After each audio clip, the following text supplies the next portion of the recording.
Very good afternoon, all.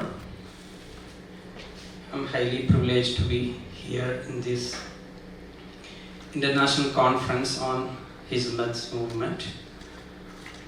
The topic of my paper is Interfaith Dialogue and Peace Building, a comparative study of Sree Narayana Guru and Fethullah Gülen.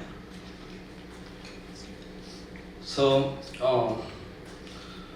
Sree Narayana Guru is a reformist leader and philosopher from Kerala. Kerala is a state in the southern part of India. Okay, so he's a philosopher and social reformer from Kerala, and his ideas, and especially his ideas on peace building and dialogue was very transformative in leading Kerala into a modernized state. So in an era marked by intensified religious tensions, identity-based conflict, and social fragmentation, I think the contributions of Sree Narayana Guru and Fethullah Gülen offer valuable insights into dialogue, both as a moral philosophy and a practical instrument of peace building. So both these philosophers or leaders considered dialogue as a vital mechanism for building trust, mitigating conflict, and fostering peaceful coexistence across religious and cultural boundaries. So I am placing this paper on the theoretical framework of Habermas, German philosopher and sociologist. So his idea of communicative action, where he mentioned how true dialogue must transcend strategic manipulation to reach a state of mutual recognition and shared truth. And also Habermas tells about the life world, the background of shared values, culture, and language that sustains everyday social life. And also Habermas mentions about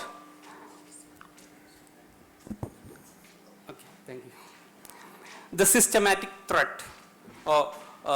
Habermas wants that the system, the bureaucracy or the money, power, often colonizes the life world, distorting human connection. So I think these two philosophers or leaders, though they are different in their socio-historical context, they were in a way decolonizing this life world.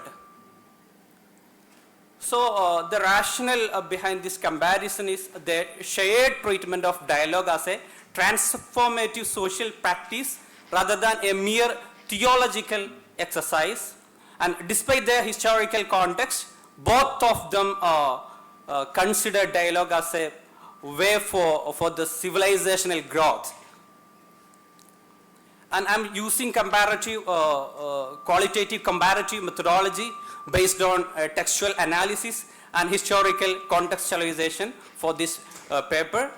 And I'm just mentioning Sree Narayana Guru. He was born in 1856, and he was very active in the early 20th century Kerala, and he was born in the capital city Tirunelveli.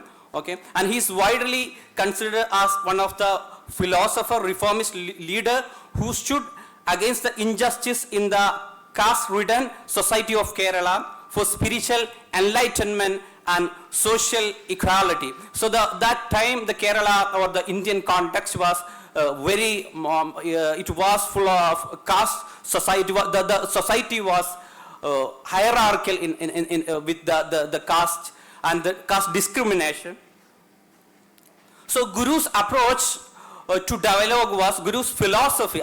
Guru's approach is basically grounded in his concept and his reinterpretation of Shankara's Advaita Vedanta. So Advaita Vedanta is one of the concept of Sri Shankara, and he make it more democratic and more accessible to the common people. And this concept affirms non-dual nature of ultimate reality and essential oneness of our all existence. For Narayana Guru, Advaita was beyond a theological doctrine having a normative principle with profound social implications. He reformulated it in the light of modern concerns, integrating rational reflection and religious universalism into his interpretation of Advaita, and thereby challenged the binary assumption that modern progress is exclusively the product of Western rationality, while indigenous religious traditions are inherently conservative. So, one caste, one religion, one God for humankind. This is one of the often quoted words of Sri Narayana Guru. And through these words, he transforms this metaphysics into a social, ethical framework. The statement, as Guru mentioned some other text, it is not advocate a theological uniformity. Rather, it affirms the essential unity underlying diverse religious expressions. So, the meaning of this word is mentioned in another instance. The meaning of all religion is one. This underscores the ultimate aim of every faith is ethical refinement and spiritual realization. So, some of the transformative or the reformist activities of the Sri Narayana Guru was his consecration of Shiva idol in Arupiram. Sri Narayana Guru, with his mystical and his tradition with Advaita, he was basically his conviction was against the idol worship. But despite of this conviction, he symbolically dismantled Brahminical or the spiritual higher monopoly of the higher caste and asserted the spiritual dignity of marginalized communities. This the inscription at Aruvipuram, it is even still it is there. It states that the state as a place where all, irrespective of caste or religion, could live in harmony. Thus, dialogue is enacted through inclusive social spaces rather than mere verbal exchange. And Guru also considers, the traditions of all religions are similar. One of his famous poetry, it is Anugamba Dashagam, where he says, Purushagridi Punda Deivamo, Nara Divyagridi Punda Dharmamo, Parameshwara Pavitra Putrano, Karunava Nebi Muttiratnamo. This is Malayalam. So the translation is humane semblance here, is he a divinity, or perhaps the law of right in the sacred, in the human form? Is he pure begotten son of Lord Most High, or kindly Prophet Nabi? He is mentioning the Prophet Mohammed, pearl and gem in one. So through these words, and also in Jadi Nirvanam, one of another his poetry, he confirms this ontological unity of humanity through Oru Jadi, Oru Madam, Oru Deivam Manushane, one caste, one religion, one God for humanity, one womb, one form. There is no difference therein. So another incident of his life was he convened a Sarvamada Sammelanam, or all religious conference in 1924 in Aluva Advaita Ashramam, and this purpose of this conference was to know and to make known, not to argue and win. So this conference sought to cultivate comparative understanding, highlight the shared ethical core of religions, and nurture an atmosphere of mutual respect. The proposal to establish a Mahapadashala or school of all religions at Shivagiri further demonstrate that Guru viewed dialogue as an educational and transformative process. And Guru also started an educational movement, and his vision of education is also grounded his theory of his concept of dialogue. Guru regarded education as an indispensable for both social emancipation and cultivation of a dialogical society. And one of the famous is quoting is freedom through education. Also, he established many schools, and he often says school should be the main temple. So that's why by popularizing and democratizing the education, he was giving a groundwork for a dialogical society. And now I am coming to the Fethullah Gülen's dialogical approach.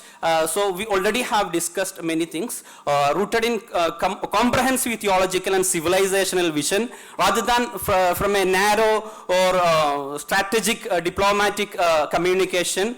He was envisioning the dialogue as a, it is inbuilt in the old religious traditions, and rooted in Quran and prophetic traditions. Dialogue is not a pragmatic concession to pluralism, but an ethical obligation intrinsic to religious faith and belief.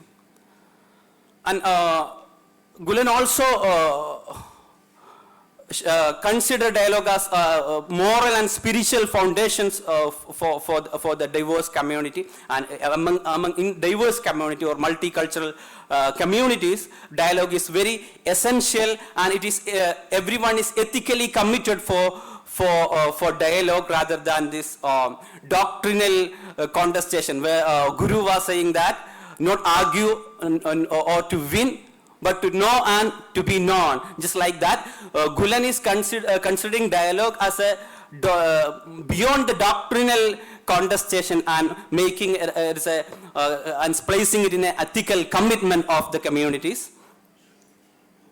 Okay.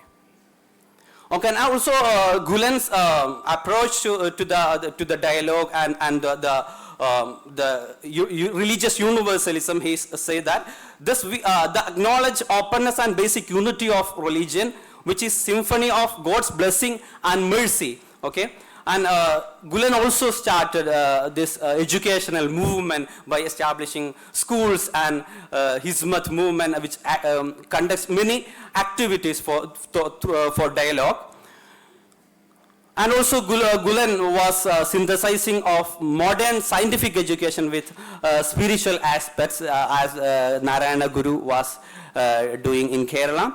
And in this, I found many convergences in their approach. Both argued for dialogical approaches in a spiritual anthropology that affirms the essential unity of humanity.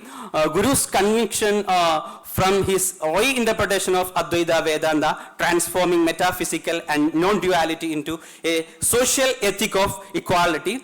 Gülen, drawing from an Islamic theology and Sufi ethics, articulate a Quranic vision of shared prophetic heritage and universal moral accountability. And also their concept and education, both of them consider education as a principal instrument for social transformation and peace building. And though there are some divergences because due to their historical, the context. And Guru or Sri Narayana Guru lived in a colonial period in colonial India, and which was marked by the era was marked by the caste hierarchy, which constitute the primary axis of exclusion, and his struggle against the internal social stratification, and his approach was more radical.